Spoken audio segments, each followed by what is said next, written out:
بسم الله الرحمن الرحيم. الحمد لله رب العالمين، والصلاة والسلام على المبعوث رحمة للعالمين. أهلا وسهلا بحضراتكم. كنا في لقاءات سابقة بينا الحكم الشرعي في التعامل مع بعض مواقع الاستثمار أو الربح من الإنترنت. اتكلمنا عن موقع الاي اي ماركتنج، موقع الاي كيو اريبيان، وموقع الجولدن وي، وموقع فاليداس، وموقع كويكس، وشركة سلوانة دايموند، ومنصة بيت الربح. نتحدث اليوم بعون الله عن حكم الاشتراك في البرنامج التسويقي لشركة دي اكس ان الماليزية. اعتدنا قبل أن نخوض في بيان حكم الاستثمار أو الربح من خلال أي موقع أن نطبق القاعدة الأصولية القائلة بأن الحكم على الشيء فرع عن تصوره، وعليه فنبدأ بتعريف موجز للشركة ونشأتها، وذلك من خلال موقع الشركة الذي يعرف بها قائلا: تأسست دي اكس ان من قبل الدكتور ليم سيوجين، وهو خريج المعهد الهندي للتكنولوجيا. بدأ العمل بحثا عن فوائد الفطر على صحة الإنسان، ودفعه اهتمامه العميق وجهوده التي لا نهاية لها إلى الاستفادة من أقصى إمكانات جانوديرما أو فطر الريشي المعروفة باسم ملك الأعشاب من أجل صحة الإنسان وثروته، مع إنشاء دي اكس ان في عام 1993 ميلادية. أما عن أنشطة شركة دي اكس ان، عرفها القائمون على موقع الشركة بقولهم: تشمل الأنشطة التجارية الأساسية لشركة دي اكس ان زراعة وتصنيع وتسويق المكملات الغذائية الصحية، ومقرها في ماليزيا، مع عمليات في جميع أنحاء العالم، وتشمل خطوط إنتاجها المكملات الغذائية والمواد الغذائية والمشروبات ومنتجات العناية الشخصية والعناية بالبشرة ومستحضرات التجميل والمنتجات المنزلية ونظام معالجة المياه منذ إنشائها في عام 1993. حافظت دي اكس ان على مفهومها المتمثل في تنين واحد، عالم واحد، سوق واحد، وعقل واحد. مع هذا المفهوم القوي أبحرت دي اكس ان من خلال النمو المستمر على مر السنين. في 30 سبتمبر سنة 2003 تم إدراج شركة دي اكس ان القابضة برهاد في المجلس الرئيسي لبورصة ماليزيا، ثم تم شطبها من القائمة في 27 ديسمبر سنة 2011 بسبب عرض استحواذ من قبل المؤسس. دي اكس ان القابضة برهاد هي شركة الاستثمار القابضة والإدارة التابعة لمجموعة دي اكس ان. ثم يقول: نوعت دي اكس ان بسرعة في أنشطة تجارية أخرى، والتي تشتمل الممتلكات وتكنولوجيا المعلومات وما إلى ذلك، في إطار أعمالها الأساسية المتمثلة في البيع المباشر. ثم يقول: شركة دي اكس ان شركة قابضة تضم 4 أنواع من الاستثمار. الأول استثمار في إنتاج المنتجات الغذائية الاستهلاكية، الثاني استثمار في السياحة العامة، والثالث استثمار في العقارات وبناء مدن راقية، والرابع استثمار بتحويل زيت النخيل إلى زيت حيوي كمشروع بين دولة ماليزيا وجمهورية ألمانيا. لدى دي اكس ان باعتراف دولي من خلال نموها الهائل في عدد الموزعين في جميع أنحاء العالم، وتضخيم بصمتها في المواقع الاستراتيجية الرئيسية مع أكثر من 12 مليون موزع مسجل في جميع أنحاء العالم. تعزز دي اكس ان مكانتها كشركة رائدة عالميا في منتجات جانوديرما أو فطر الريشي. من خلال هذا التعريف يمكن القول بأن عمل الشركة ينقسم إلى قسمين: القسم الأول الأنشطة التجارية الأساسية من زراعة وتصنيع وخطوط إنتاج المكملات الغذائية والمواد الغذائية والمشروبات ومنتجات العناية الشخصية والعناية بالبشرة ومستحضرات التجميل والمنتجات المنزلية ونظام معالجة المياه، بالإضافة إلى تكنولوجيا المعلومات، وهذه تتم من خلال البيع المباشر. فهذه منتجات إن لم تكن محتوية على محرم فلا حرج في شرائها نقدا أو بالتقسيط، طالما أنها مفيدة ولو بثمن أغلى من الثمن الذي اشتراه المشترك بالبرنامج. القسم الثاني من أعمال الشركة وهو البرنامج التسويقي للشركة. هذا البرنامج قد اختلف أهل العلم حوله بين مجيز ومحرم، ممن قالوا بتحريم الاشتراك فيه الشيخ محمد بن صالح المنجد، والشيخ عبد الله الفوزان، والشيخ عبد الله الفقيه، وبعض أعضاء اللجنة الدائمة للإفتاء بالسعودية، والدكتور يوسف عبد الحي، والشيخ أحمد شريف النعسان وغيرهم. بالمقابل أجازه مفتي اليمن الأسبق أحمد بن محمد الصنعاني، ومفتي دبي، ومفتي سلطنة عمان، والشيخ السدلان، والشيخ السحيباني.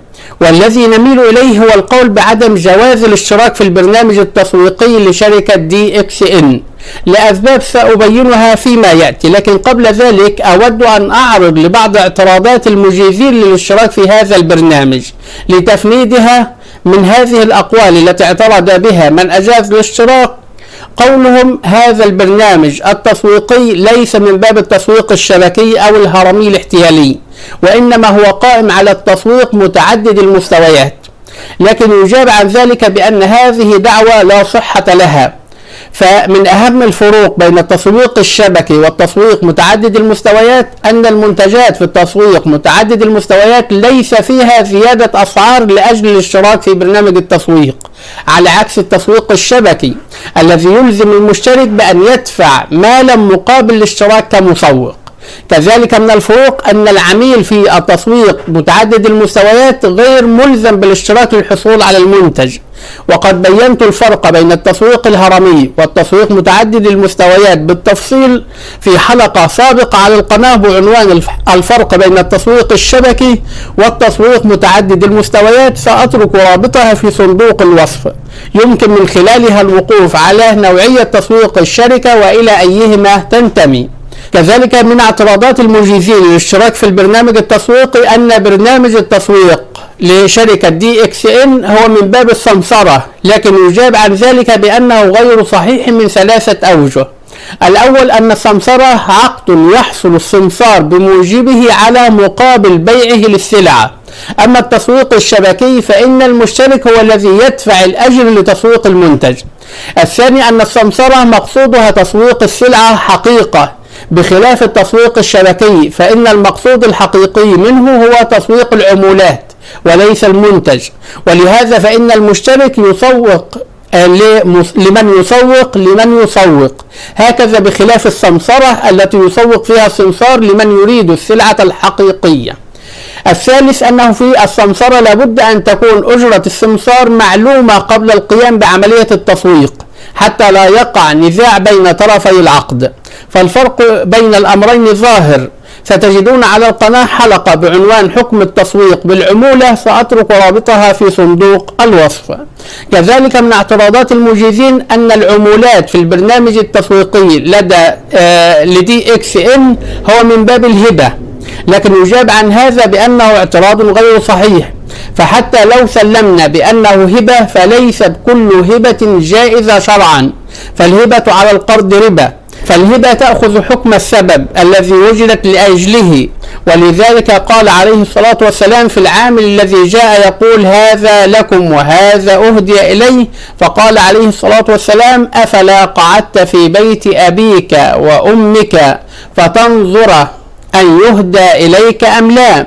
فهذه العمولات إنما وجدت لأجل الاشتراك في التسويق الشبكي، فمهما أعطيت من الأسماء سواء هدية أو هبة أو غير ذلك فلا يغير ذلك من حقيقتها وحكمها شيئا. وبعد أن أجبنا على هذه الشبهات والاعتراضات لمن أجاز برنامج التسويق الشبكي لشركة DXN، نبين المخالفات الشرعية في برنامج التسويق لهذه الشركة.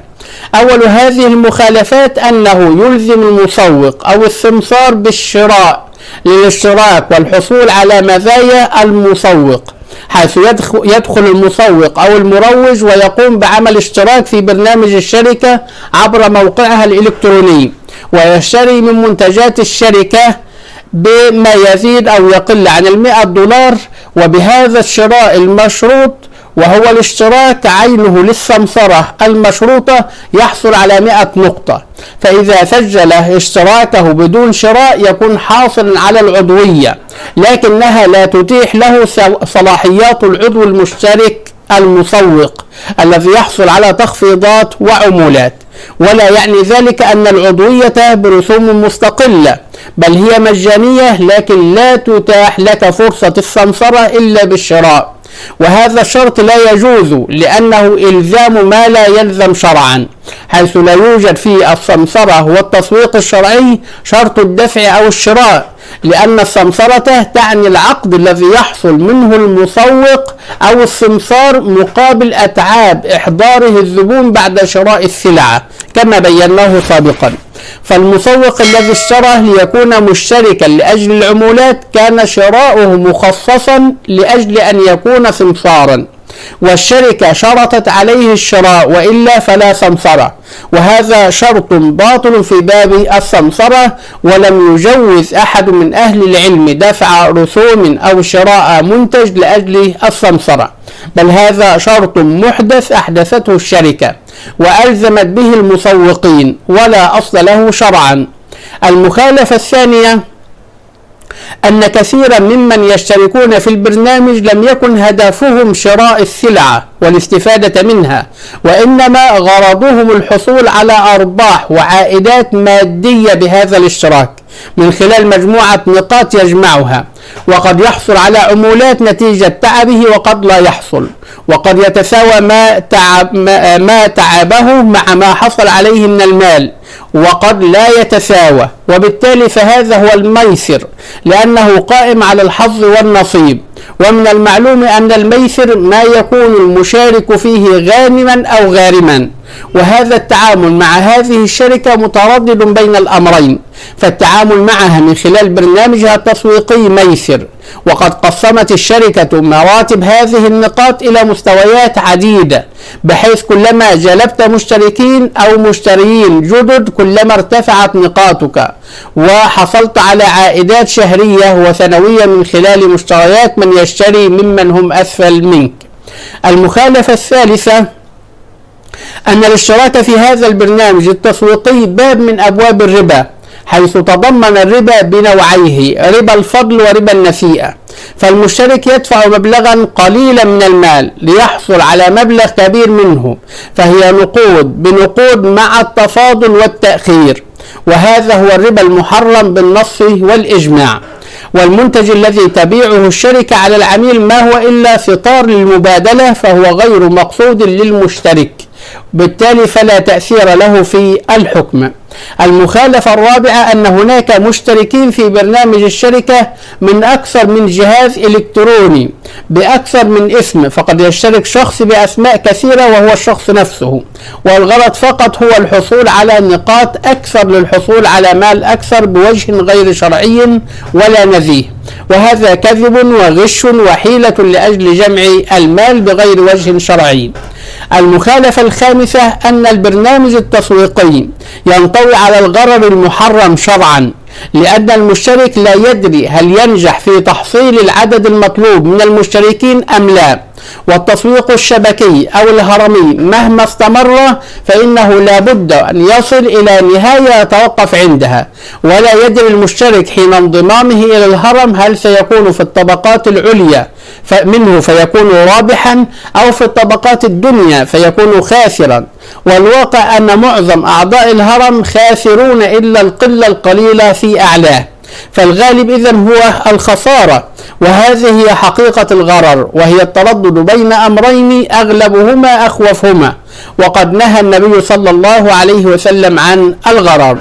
المخالفة السادسة وهي ما اشتملت عليه هذه المعاملة من أكل لأموال الناس بالباطل، حيث لا يستفيد من هذا العقد إلا الشركة ومن ترغب في إعطائه من المشتركين بقصد خداع وغش الآخرين.